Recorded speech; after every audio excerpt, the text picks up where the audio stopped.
and a crystal-clear map of my property lines, highlighting the fact that the entire lake, including its bed, up to that legally defined high water mark, was mine. No access would be granted.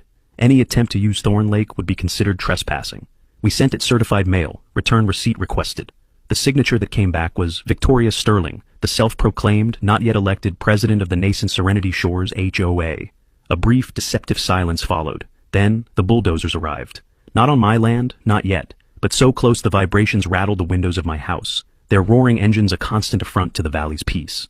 They began clearing trees right up to my property line, a scar of raw earth replacing the familiar green.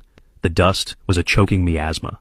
And then Victoria Sterling herself made an appearance, an empress in a golf cart, her expression permanently pursed as if smelling something foul, probably the scent of anyone who didn't immediately bow to her imagined authority. "Mr. Thorne," she called out from my gate, her voice sharp enough to etch glass.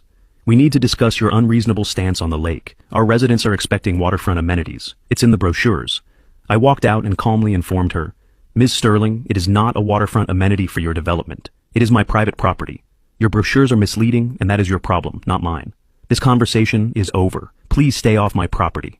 She huffed, but the real escalation had just begun. A few weeks later, a smear campaign began to ooze through local online forums, painting me as an eccentric recluse, an obstructionist hindering progress. Then came a frivolous legal complaint filed with the county, a baseless claim that my family's dam, maintained diligently for nearly a century, was suddenly an unsafe nuisance requiring independent assessment, a transparent ploy to either wrest control or bury me in legal fees. Mr. Finch dealt with it swiftly, but the message was clear. The final straw, the one that chilled me to the bone and ignited a cold fury, was finding subtle marks, fresh tool impressions, near the control mechanism of a secondary sluice gate. A small, rarely used one, but the intent was unmistakable. They weren't just posturing, they were testing, probing, perhaps even attempting to undermine the very heart of my control over Thorn Lake. The fight wasn't just coming, it had arrived.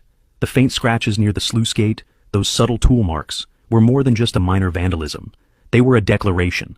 Apex developers and their puppet president, Victoria Sterling, weren't just content to harass from a distance with lawyers and lies.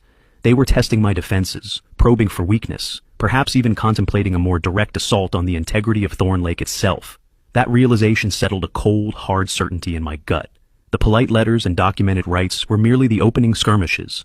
A war for Thorn Valley was truly upon me, and they had mistaken my quiet nature for capitulation. They were about to understand how deeply the roots of the Thorn family clung to this land, to this water. The construction of their 30 ill-conceived houses began in earnest, a brutal symphony of banging hammers, whining saws, and the incessant nerve-grating beeping of trucks backing up. They erupted from the scarred earth with astonishing,